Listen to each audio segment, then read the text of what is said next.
Hello সবাইকে, আজকে নতুন একটা মিনি ব্লগে তোমাদের স্বাগত। আজকে 23শে ফেব্রুয়ারি। তোমরা সবাই জানো আজকে ইন্ডিয়া আর পাকিস্তানের ম্যাচ আছে, তো সেটাই এখন আমরা দেখছি। ভাই এসেছে, তো ম্যাচ দেখতে দেখতে ভাবলাম শুধু মুখে ম্যাচ দেখলে হবে না, কিছু একটা খেতে হবে চটপাটা।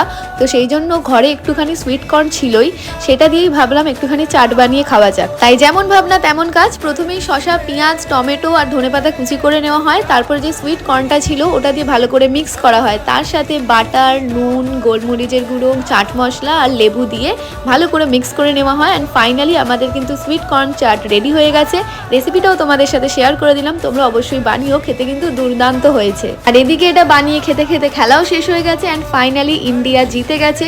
বিরাট কোহলির সেঞ্চুরিও হয়ে যায়, আর তার সাথে কিন্তু ম্যাচটাও আমরা জিতে যাই। এর থেকে আর আনন্দ কি হতে পারে বলো? ইন্ডিয়া পাকিস্তান ম্যাচ প্রায় থার্ড ওয়ার্ল্ড ওয়ারের সমান, সেখানে ইন্ডিয়া জিতবে এটা তো জানা কথা। ভাই বাপ বাপ হতা হয়। আজকের ভিডিওটা ভালো লাগলে লাইক, শেয়ার, সাবস্ক্রাইব করো।